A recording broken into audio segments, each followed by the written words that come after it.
Les réseaux des parlementaires congolais pour l'appui à la vaccination, REPACAV en sigle, a approché le président de l'Assemblée nationale, le professeur Vital Kamerhe, pour un plaidoyer sur la prise en charge des activités de vaccination en République démocratique du Congo. Conduite par l'honorable Mambidi Koloboro Jean-Marc, la délégation du REPACAV, composée essentiellement de plusieurs experts en santé publique et santé clinique, mène ses plaidoyers afin de sensibiliser l'autorité budgétaire à venir en appui au programme élargi des vaccinations dans l'examen du projet de loi des finances 2025. Nous sommes venus échanger avec le président sur notre réseau. Notre réseau, c'est le REPACAV, réseau des parlementaires congolais pour l'appui à la vaccination.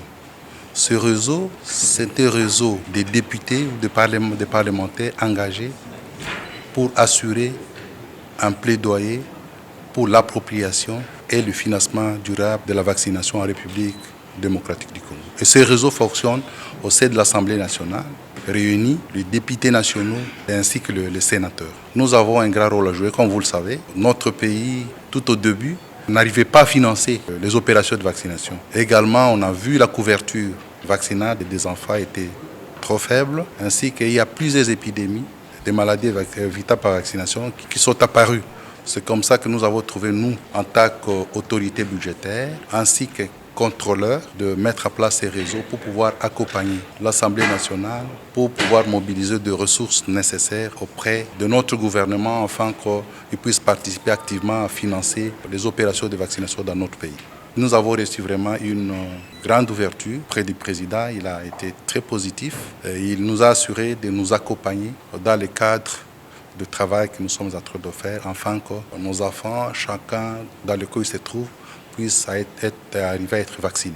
Le PEV se retrouve aujourd'hui face à plusieurs problèmes liés à l'insuffisance du financement des activités liées à la vaccination avec comme conséquence la dépendance quasi totale du pays aux bailleurs des fonds extérieurs pour financer la vaccination, la non prise en compte des frais de fonctionnement pour assurer la gestion et la maintenance des équipements de la chaîne du froid, des infrastructures et des matériels de transport. Par ces plaidoyers, les REPACAV sollicitent une augmentation du budget alloué aux activités de vaccination pour l'exercice 2025 et sollicite ainsi l'implication de l'autorité budgétaire pour combler les gaps entre la part financée par le gouvernement et la part financée par les bailleurs internationaux. En dehors des difficultés que rencontre le programme élargi de vaccination, le REPACAV signale aussi les désintéressements de la population à l'intérieur du pays suite à une crise de confiance. Cette situation contribue aussi au régressement du taux de couverture de la vaccination sur toute l'étendue du pays qui est passé de 44%